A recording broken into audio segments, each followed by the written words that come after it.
Hello, and welcome to another episode of the Authentic Audience Podcast. My name is Krista Ritma, and I'm your host. Today's episode is so special to me. I'm very close now to leaving again for Nepal in a couple of weeks, and when my producer sent me the information for Maggie, all I saw is Nepal and Kopila and was like, yes, book her. And then I went in and devoured every piece of information I could about Maggie. And Maggie Doyne is who's on my podcast with me today.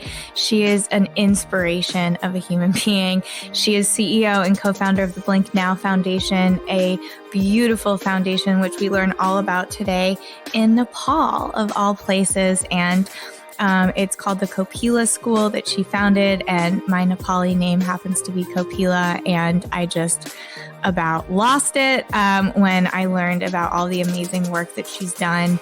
And this gave me life today. This conversation really did give me life today. It was in the middle of back-to-back calls, totally crazy work day, and I was like instantly transported to Nepal. We get real about a lot of things, what we can do as human beings to make the world a better place for one. No matter how big or how small, there's always something we can do that leaves an impact. And I think that was my biggest takeaway from this conversation with Maggie. She's pretty much, immersed herself fully in walking the talk and living this life in Nepal, helping children and empowering women. And I think she could, I guess, maybe be pretty righteous and judgmental about all of us not doing the kind of work that she's doing and contributing to the world and making it a better place. But she's so compassionate and so easy to talk to and has just accomplished so much for this organization and for Nepal. And I'm really proud that I got to meet her, and we actually are hoping to have a cup of chai together in Nepal when we're both there. But we talk about nonprofit work, we talk about grassroots organizations, we talk about how to make sure your money is going to the right place and what you can do right now to make a difference, whether you're a nonprofit or not. So really beautiful conversation with Maggie. I'm super inspired by her. It's got me itching to go back to Nepal in a few weeks. And I just enjoyed this so much. It was super close to my heart. I can't wait to talk to her again, and I hope you enjoy it.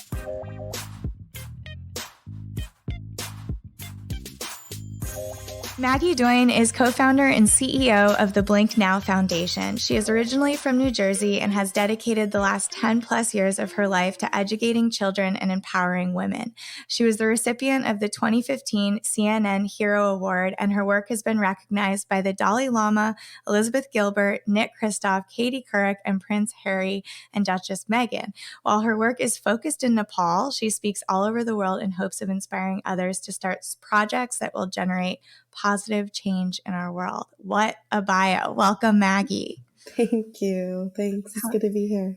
I'm so happy to have you. We were just speaking before we started recording about my relationship with Nepal and sort of catching you up. But and the biggest thing that I think my listeners do not know is what drew me to you originally when it came across my desk is the name of is it the name of your school, Kopila School? Mm-hmm. Yeah. And that's what I had been, it's such a non-Nepali thing actually, but I got really attached to getting a Nepali name.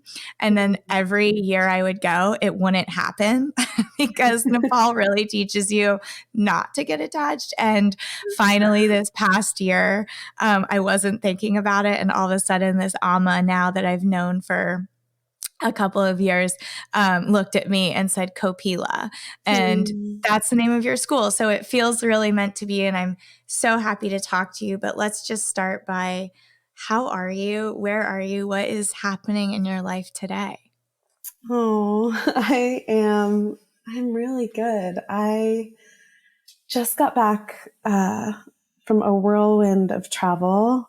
I'm in California for just a week, seeing my husband and daughter Ruby, and I'm headed back to Nepal again on Tuesday. So I'm good. I'm moving around a lot, probably a little more than I want to be, but I feel great. And I'm at our little place in California here and looking at our prayer flags and just having a little moment. We travel a lot. And so wherever we are, we try to bring our prayer flags and helps to kind of center us.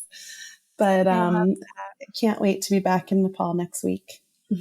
Yeah, I do the same thing. I'm actually looking out the window at prayer flags too. We just moved to Santa Cruz actually. So I'm in California as well. And we also travel a lot. So I have like my little Nepali sort of altar now that I bring wherever I go because that country really gets in you and I can't seem to escape it, nor do I want to. And I would love to sort of start there. I've been researching your organization and I want to get into that and what you do and sort of the nitty gritty of it. I have a lot of questions around that. But first of all, why Nepal? How did Nepal come into your world?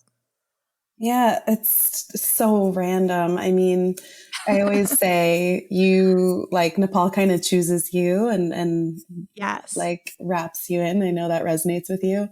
But there's this huge misperception that I'm like this girl from suburbia who went out to like help kids. And it could not be further from the truth. I couldn't have even placed Nepal on a map, 15, 20 years ago when this whole journey started. And I just decided one morning, kind of randomly, I grew up in suburban New Jersey where everyone... Wait, so did I.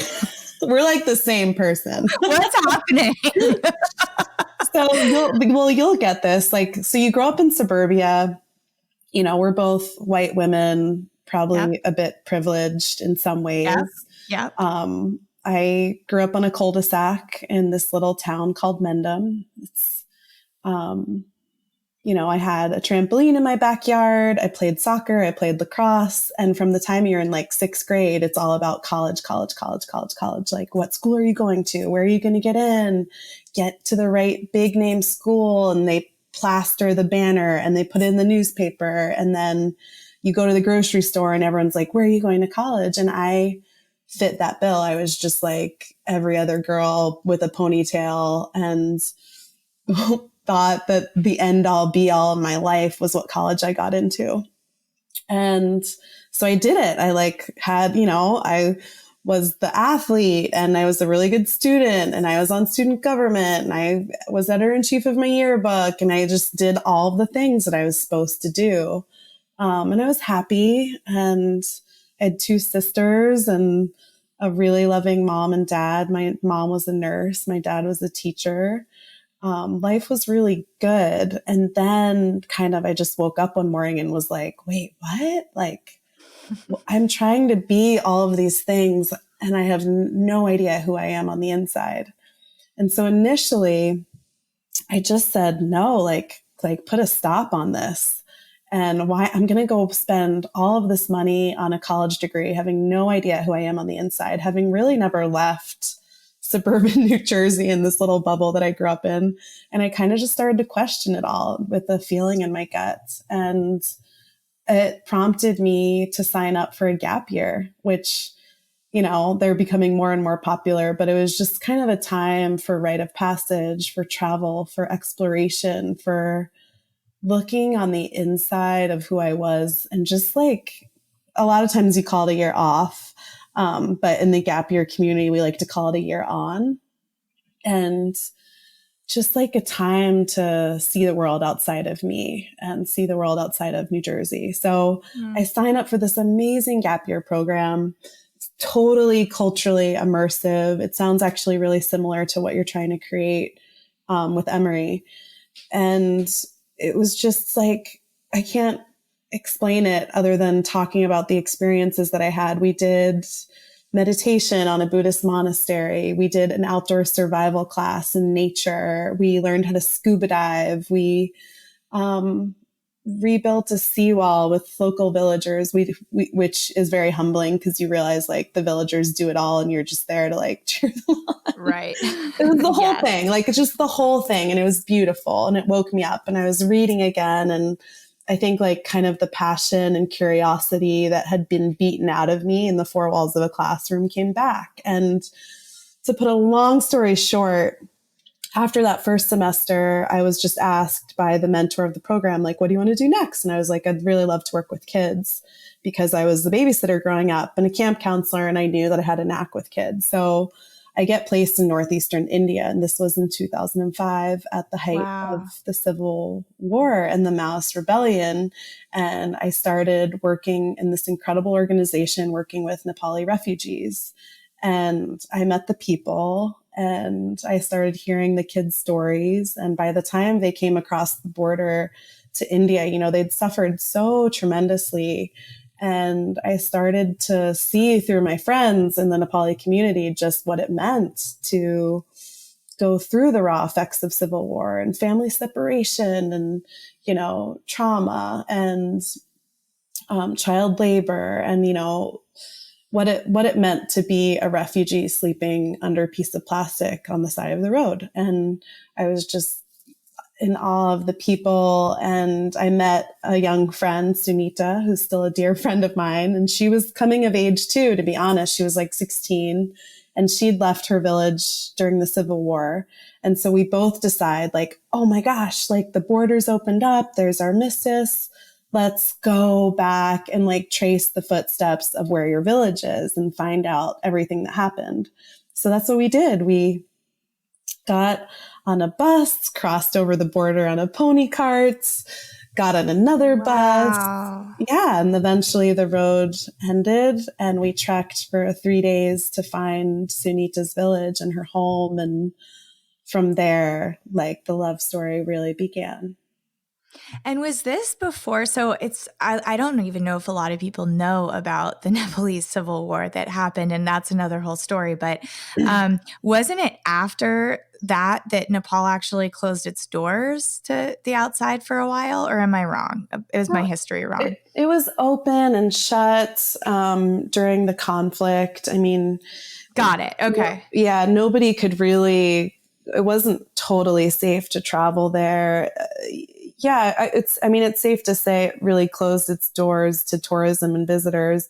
And even prior to the Civil War, like Nepal was very, very late to open to the outside community. There was a huge fear of being like conquered and taken over, probably from what happened in India with the Gorkhas. And it was very much a secluded country. And then the Civil War came in and really wreaked havoc in rural Midwestern Nepal. Wow.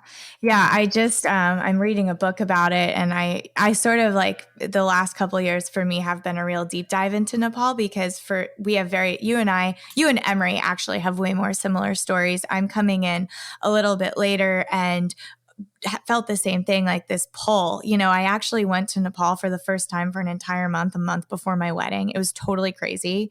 And I just was called to go, and she invited me to go, and I just went. It was one of those things that I just was like led almost. Like if I wasn't really conscious and like the saying yes, it just, when the next thing I knew I was there.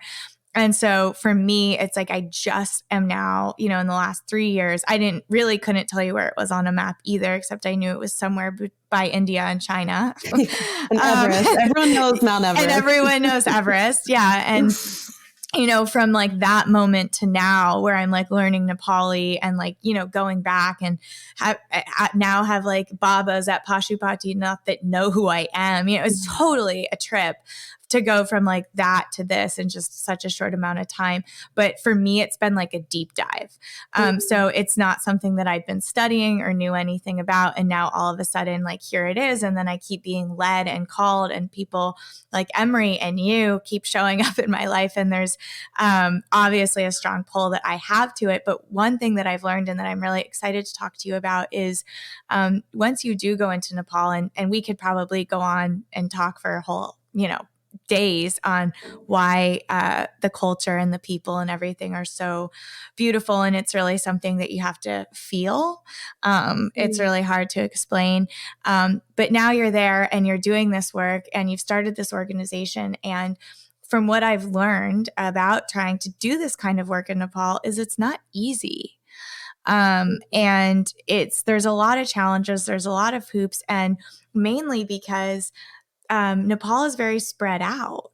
So there's like, it takes sometimes days or even weeks to get from one village to another. And I have a friend there now who's like working on the new sort of like version of their constitution, I guess. Yep. And just the amount of different languages and dialects and cultures, and it's just so vast. And to be able to create something that you've created, I would just love to talk to you like about more of the nitty gritty of that. And one, dedicating your life to this. So this is actually a business podcast, but it always gets very like spiritual, personal, vulnerable, no matter how hard I try to keep it business. But you have like a viable, successful business and organization in Nepal, being a Westerner. And I would just love for you to sort of talk to that process a little bit. Sure. I'd be happy to break that down a little bit. So long story short, again, I traveled to Nepal, fall in love with the people, the culture, the country. But yeah, it's ravaged by war. It is it's one of the most food deficit regions of the world. There's malnutrition, there's infant mortality, maternal mortality, suicide's a leading killer of death amongst women childbearing ages. 1 million orphan children following the Civil War. Female enrollment into primary school at the time was incredibly low. And then you throw, unemployment and the challenges of being a subsistence farming nation on top of all of these things. And times were really hard after the war, especially in this region of Karnali where I've now decided to live. So I was walking down a riverbed one day with my friend Sunita, and we looked across the riverbed and there were just dozens of children breaking rocks. And they were taking big pieces of rock, bringing them to the side of the riverbed, and they'd break them into gravel all day, every day. And so it basically it was just this very, spiritual, emotional moment that just brought me to my knees, where I was like, this is not okay. And I cannot live in a world where our human family and where children are suffering this way. So I locked eyes with this girl named Hema, and she was 5 or 6 and struggling to make ends meet. She was a rock crusher. And I was like, okay, how do we fix this? And this was the time where everything and all of the research and the narrative around development was education and investing in young girls and women. So we started by just enrolling the kids into school and helping them overcome those barriers. And it was just really small. And I guess I want to say that sometimes when people look at our organization, it's just like, oh my gosh, it's, we're mid-sized now and we have a big platform. We've been in the grind and in the trenches for 15 years and we've grown, but it started with a really small organic step of just trying to solve a teeny tiny problem. And that was those children on the riverbed. And I just had this moment and a vision as a 19-year-old, which probably a little too young, a little too naive, of just like, I can't turn my back. And I want to create the world that I want to live in. And what if we could walk across this riverbed one day and not see a single child breaking rocks day in and day out? And so it was this really kind of simple vision. And then fast forward from there was the second realization that there was just so much more work to do. And how could we uplift an entire community out of the trenches of poverty and the suffering that was there, and also the beauty. And how do you do this in a way that preserves the beauty and the culture and all of the good things? Because there are so many good things. So that was my kind of deep dive moment where I decided I wanted to live there. And then the second kind of critical step is my co-founder. I have, and our team. And I think I had to have that wake up moment as a outsider and as a foreigner and be like, I don't know the answers to this. I just know that, one, I have the calling, I'm here and I see the problem, but that I need a lot of help. And so I read every single book I could on development, on change, on, grassroots community movements. And I had a really good co-founder his name's Taupe, and he was an orphan himself when he was a very young child, went to India to work as a child porter when he was about 10 years old. And he also wanted to come back to Nepal and do this work with his family and his wife. And so it was really about that immersiveness between Nepal and our partnership and, my American New Jersey upbringing that I think has made us strong, because it was always like this push and pull of, we're not going in here and changing this as outsiders. We're really working with the community and we're going to do this together. And I'm just one conduit. I'm one piece of the puzzle, but we started a Nepali board. We registered a Nepali NGO. There are so many women and elders and people from the community. And even as the government started to form, working in partnership with government was really critical. So it's such a beautiful story. Yeah, that's it. Well, there's two pieces that I think are actually really important that you hit on. Like, one, I think, being 19 and a little bit naive, I think played such an important role, because I know I go there now and I'm like a little bit less naive and jaded about the whole process. And if it wasn't for that sort of, it was just like when you're that age and get to go to that place and see that, and you had that thought and making like a small step and having it have this like huge ripple effect now 15 years later, I think sometimes we're a little too jaded, like, oh, well, what could we really do to help? Or, oh, like, I keep hearing right now that like the white woman is like, the next white man, it's like, who are we to be, it's that's come up so much in conversation lately.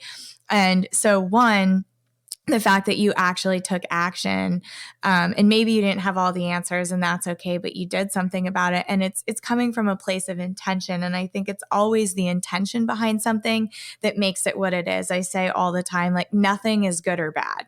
It's the intention that you bring to it that makes it what it is. And, you never had an intention of, coming in and doing the savior thing or doing the fixing thing. You just saw one place where you could help and be of service, and you did it. And then I think the second piece is the partnering with the Nepali people.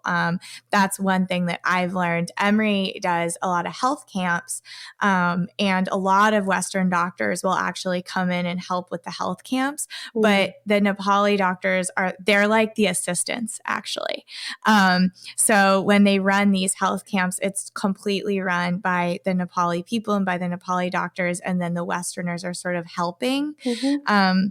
And I just find that method to be really beautiful. And, I've researched you now to know that I believe that, what you're doing right now is actually like completely beautiful and profound. But do you get like slack, or do you get pushback being, a Westerner coming in, creating this stuff in Nepal, or do people get it? I'd say, I think we're always going to get that question, and we always should get that question, because, the history of development, if you really look at it, even 10, 15, 20 years ago, even now, is us. And I say we and us because, I look the part, and I'm a Westerner, going in and saying, we have a quick fix, we have a Band-Aid, let's drop off our sneakers, we know better. And, and I think this new era of development is really just now emerging, where we're realizing like, hey, that didn't work. And early on in the years when we were starting this and dreaming it and visioning it, we knew that didn't work. We knew that wouldn't work. And I think that has what's made us stand today. But we're always going to get that question, and we always will. And Taupe and I both, we know how to address that question. And it's all about, I think, when you are coming in from the outside, like knowing how to use your privilege, your power, your voice, what you bring, and also knowing when you need to like step back and say, no, this is a Nepali based project. And I don't know, it was always a fine line to kind of dance and figure out. And I think we as an organization have navigated it very gracefully. We're 120 Nepali people, and And I also say we isn't a Nepali there. See, like, but no, but you're Nepali on the inside. I can feel it. Yeah, we're kind of both. We're like this immersive, like two pieces of the puzzle where we're all coming together. But I do think because of this old traditional model for charity that needs to die, of us like being a drop off country or just like throwing our money at a problem, thinking that we know better, it's got to end. And I think there needs to be skepticism and questioning until it does end and people don't go in as, white women or white saviors or white men or whatever we want to call it, outsiders, right. Westerners, thinking that we can solve all these problems, because we can't. Right. Yeah. No, I think it is a great conversation. And I think, for me, thinking about, Emery and I are both white women going into Nepal leading these trips, but obviously everyone we're partnering with there are like our Nepali brothers, our family there, that have organizations, and we, use their organizations, of course, but still it's something that I think about, which I think we obviously should always be thinking about. And I think, what you've done is really gone all in. And this is your company, this is your business, this is your livelihood, this is your existence. And my question for you is, if it's not that, like, I'm an entrepreneur, I have a marketing agency, and this is sort of a bigger existential question that I deal with. But if my whole life isn't directed towards, I do the Nepal trips twice a year. If there's people in my positions that aren't going to go all in and like immerse myself in the culture and actually live there and create a life there, where do we start? Where is the place that we can, or do we support companies and missions like yours? Where do we, as like, I'm your typical, 30 something female entrepreneur that is awake, in love with Nepal, and can't go back to sleep. But it's actually not easy to you can't just like drop money off somewhere, and nor do I want to. But I don't know, does that question make sense? Oh my gosh, it makes so much sense. And I totally hear you. I mean, not everyone can pack up and move 8,000 miles away with their backpack. And I realized that my story is very, very extreme. I think I'm a normal person, and with a normal upbringing, I don't think I'm special at all. Like, this was the course that my life took me in. And I'm really incredibly grateful for that, because I love my life and I'm so blessed, and it's been hard and wonderful. But yeah, for the person who isn't going to up and leave and adopt 58 kids, what are my thoughts? Well, here's the thing. I really deeply in my heart believe that we all matter, and that we have to start where we are with what we have. And it starts with empathy, compassion, kindness, and self-love, like right where we are now. And doing what you can where you are. And again, with what you have, I think what I don't like is when I hear people are like, well, I'll do it after I have my degree, or I'll go give back after I make my money, or after this, or when I have this, and kind of like waiting for this destination. What I like to say to people is, find something. Like, it can be anything. Sadly, this world has 1,000,001 causes and things that need change and need hearts and need resources.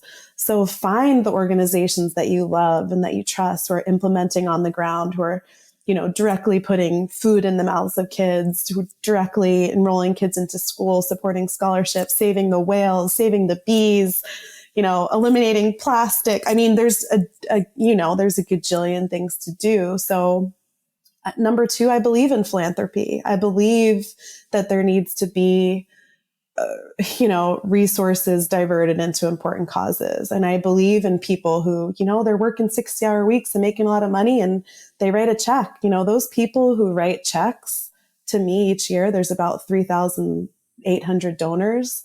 Those are the people that are providing a safe house for my at-risk adolescent girls, who are, school lunch every day for 500 kids, women's empowerment courses, schooling, education, scholarships, like those are my people. And so I think if what you can do is write a check, amazing. Let's move resources. Like we can't have 100 people in the US with billions and billions and billions of dollars and the rest of the world with no one. So if that's what you can do, great. Two, your time, like getting involved in an organization. We're always looking for people who can give us time and no matter what capacity that is. And yeah, I just think digging into something, to like some cause, it could be partnering with a nonprofit or an NGO on the ground, like what you're doing. It could be just writing a check. It could be giving your time. It could be just being the best human being you can possibly be where you are, like reusing your coffee mug, Right. The world needs all of us doing everything we possibly can. And I'm all just about, instead of us all being like, okay, well, I can't do this, or we shouldn't do it that way, or we should do it that way. Like, let's just all do something to the best of our ability with the most knowledge we can, with them as ethically as we possibly can, as morally as we possibly can, and going in with knowledge and with using our privilege to hand this over to the people who need it more than us. Yeah, I think that's such a beautiful response. And I could see myself, if I were in your position, getting a little bit like, I don't know, maybe righteous or judgmental of other people who haven't sort of, taken the step or even doing something so small. And you just seem so like open and compassionate towards people who aren't necessarily doing what you're doing. And it's just really beautiful to see. I did think of this one question though, because of my small familiarity compared to your knowledge of Nepal, but with researching NGOs, for example, and just organizations. And this goes beyond Nepal. In a lot of developing countries, if you're lucky enough or fortunate enough or privileged enough to get to travel to one of these countries and fall in love with the people or the kids, my sister has when she traveled to Africa for one time and Cambodia, another time, it's like, now that's where she wants to help, and so we get these sort of, love affairs with these cultures and countries and people and want to help. And writing a check, like you said, is obviously the first thing that came to my mind. But oftentimes there's a lot of corruption within the organizations, and making sure that the kids really are getting the money, or, making sure that the artisans, like right now, something really big for me is fair trade. And that just happened. Like you said, you find that thing that really, and that's what I'm really focused on right now. And, as an organization that is obviously legit and doing this kind of work, are there like things that we can look out for, or like how do we find that organization to write the check to, regardless of the country? Like what questions should we be asking ourselves when we want to, give our time or money? You're asking such good questions. Yeah, there are so many things you can do to do your due diligence, just like you would when you want to buy something ethically. You look at like where it's coming from. Is it truly fair trade? Like what are the work conditions? You as a consumer, and as someone who is investing or giving anything, it comes with a lot of power and a lot of responsibility. So here's my advice. Number one, get to know the organization inside and out. There's a lot of little shortcuts that you can take, like something simple as Charity Navigator. So you can look beyond just pouring through the website and kind of reviews of the charity, looking at who their board members are. The board is who really holds the organization accountable to do what they say they're going to do in full transparency. Look at the board, look at Charity Navigator, pour through the organization's 990. We all as charities need to publish these things as 501c3s. Get to know the work happening on the ground, ask questions to the implementing partners. You have this relationship with the organizations you work with because you know the people, you have that trust. And at the end of the day, it's all about trust and making sure that to the best of your ability and the best of your knowledge, you're the most of your dollars going into direct change and impact. And so, yes, you will come across the bad guys, just like you do in business. You will come across, the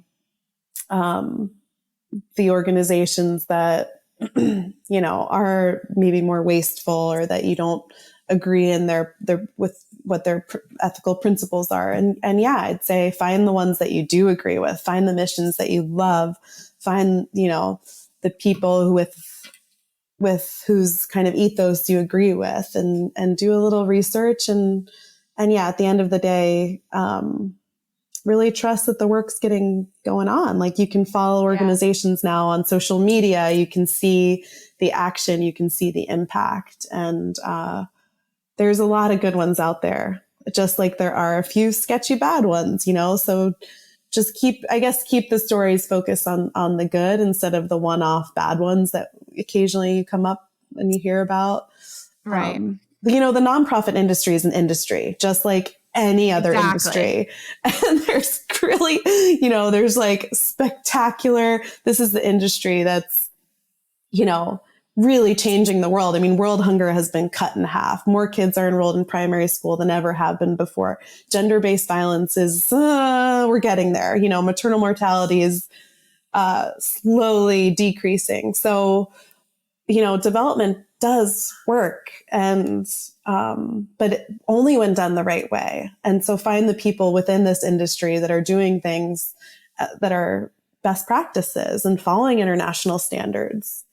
Yeah, I think that's all really good advice, especially the board. That one really resonated with me. I'm familiar with a few nonprofits, and I actually have an episode of this podcast called For Profit or Nonprofit, just because it's a big conversation right now with a couple organizations that I'm working closely with. Is they're actually, running into a lot of barriers by being a nonprofit.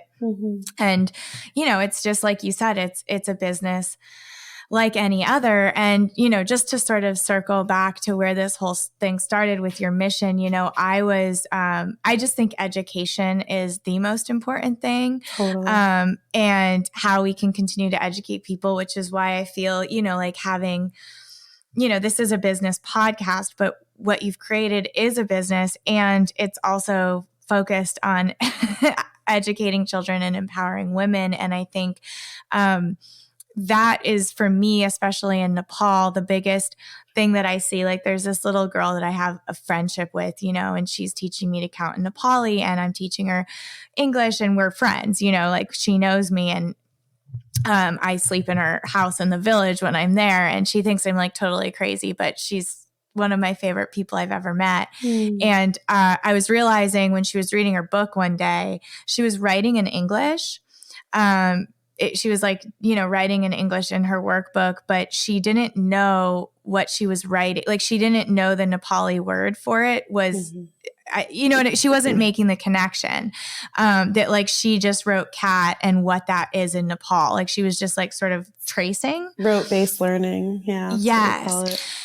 And it was, that's just obviously not how we learned, and not how I learned Spanish, for example, or French when I was in school. And so I was asking Amrit, who's my Nepali friend and brother, and he owns Himalayan Quests, which is like a trekking company. And he actually like trains a lot of the Sherpas and a lot of the guides. And it's just so beautiful, the whole thing. And this is his little sister, whatever. Anyway, I asked him, like, what can I do for her?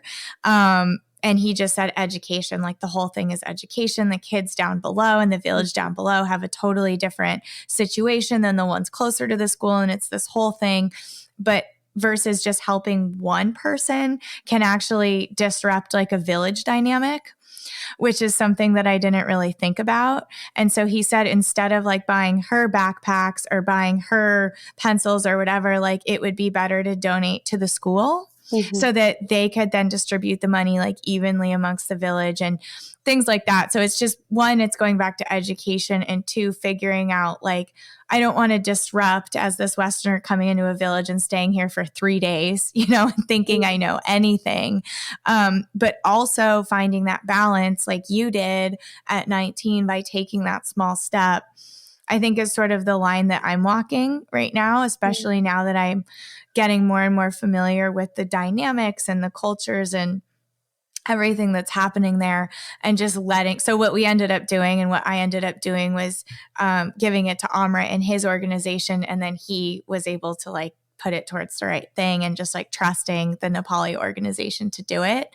But it's interesting. I think we have to be more awake now, I guess. I don't know. You've been in the industry more long. I'm not even in the industry. You've been in this industry for so long. My sort of final question for you is, with everything that's happened and with sort of this white privilege conversation or white savior conversation, whatever you want to call it, being so sensitive right now, have you seen in the last, 2 decades that you've been involved in this, like a positive trend? Like you said, all of these statistics have been cut in half. And is it hopeful? Like, are you hopeful, like being in it day in and day out? Can it get discouraging? Like, what is your overall sort of view on the way that the whole idea of nonprofits and helping developing countries is like trending for us? I think that if there has been a positive change in the last 20 years, it's definitely not because of, Western influence. It's because of true, community, national efforts from local people who are choosing peace, who are choosing prosperity, who are choosing education, who are investing in, their own communities and really caring. Right. And I think if you're able to leverage and utilize in an efficient way, international development dollars and best practices, then you can do that work even more efficiently and effectively. But I don't for a second think that it's, I don't think it's just because of, those of us who have traveled and gone there. I think, we've made an impact, and I believe that we've made a dent, but I think you have to have that, that magic bullet, and that magic bullet, that secret sauce is by and for and with the local people. And I think that that's where in development, we're seeing the biggest changes and efficacy. So I'm to make a long story short, I'm really positive. I'm also wary like you are. And I'm very introspective about it. I'm constantly asking these questions. I'm constantly reading best practices. I'm constantly thinking, how can we do this better? How can we do it more effectively? How can we, how do we do this the best we can? And so, just the curiosity is important. The willing to adapt and change and be the best you can be is important. But I believe in it. Like I said, I wouldn't be doing it if I didn't, and I wouldn't be, it's too hard. Like I wouldn't be as all in as I am if I didn't see the positive changes. And the positive changes are that, these kids, these women we work with are changing the world. They're changing their communities. They're changing these cycles of poverty and violence forever, and the trajectory of their lives and their families' lives. And there is change, and I see it every single day. Like kids are safe, educated, and loved. And that's the core to our mission. And I truly believe in every ounce of who I am that the world will be a peaceful, loving place when we learn how to care for our children and our most vulnerable. And when we learn to respect women. And that's why we do this work at Blink Now. That's why Tope and I do this work. It's so beautiful. I could talk to you all day. My last question, and I feel like you just sort of answered it, but I think that there are a lot of companies out there right now that are like trying to start a nonprofit branch or like whatever, just to check the box. And I also think that there are a lot of people out there like yourself that are hungry to make a difference in the world. And I'm seeing more and more of that. And like what I like to say, are in it for the right reasons. And for those people, and I think I can include myself in this. What is your biggest advice for people starting out, like you said, like as a grassroots nonprofit or somebody who has that dream, has that vision, has met that local person that they want to partner with, they found their cause? I would say maybe you like 10 years ago or even 7 years ago where it's just getting off the ground. And, what is sort of your biggest advice? I would say, and I'm asking from a business standpoint, that you would give people. Yeah. So first of all, I want to say I'm really happy and thrilled that corporations and businesses are looking at CSR, corporate social responsibility. For those of you who don't know what it is, whether that's, investing dollars in the communities that they work and giving back. And I think that that's millennial driven. I think that's because our generation is saying, look, we don't want to sell our soul to a big company that's not doing good in the world. We don't want to work for them. We don't want to invest in them. And you will get called out when you do something morally wrong and unethical, because this is a new era of social media and YouTube and Twitter. So I'm really positive about that. I think it's incredible. And I think there needs to be more of it. Corporate philanthropy, listen to this, Krista, it only makes up for about 3 to 4% of the nonprofit industry, which is a multi-billion-dollar industry. So the corporations really need to step up their game. They need to step this up and start giving their money away and investing it meaningfully. And like you said, finding the partners, the change makers, the locals, the people on the ground, being strategic, knowing who's already there. Like, don't go into a community unless you know who's already there working in that space. Because I think the nonprofits and the NGOs out there, they're very much in their own lane. They're just like, I'm doing my thing. And there's not a lot of collaboration. So find ways to bring multiple voices and people working on similar issues together before you just go start your own thing.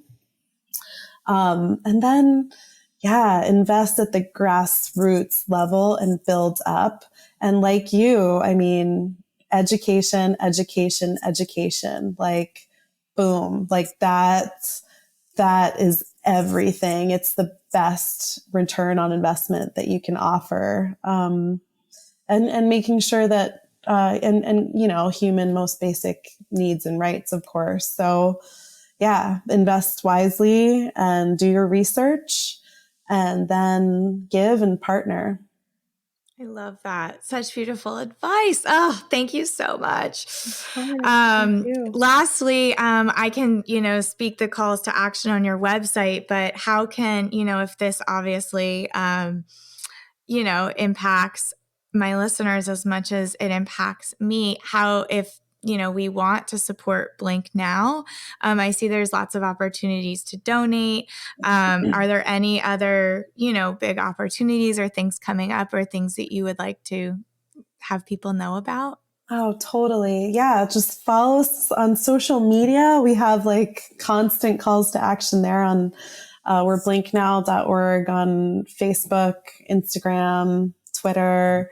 So definitely follow along, and there's opportunities to get involved, to volunteer your time, to become a fellow with us, to join our Roots program, which is just like giving, $5, $10 a month that we directly put into supporting our kids and sharing our story. And just definitely share the story and spread more good and positive change in the world.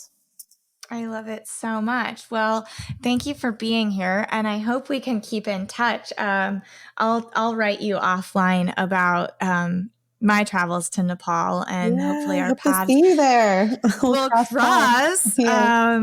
And I'm obviously going to continue to go back. I'm already planning a fall trip with my husband because he has not been, and he's like, okay, obviously I have to go because you're so obsessed with this place and these people, and it's just such a beautiful way to experience life is trekking through the villages and meeting these people. And so thank you for doing the work that you're doing. Krista, I wanted to tell you, Coppola, your Nepali name and the name of our school and home it means to bloom or to blossom. And it's a little bud, like just before it bursts. And I just think it's such a beautiful name for you and for children everywhere.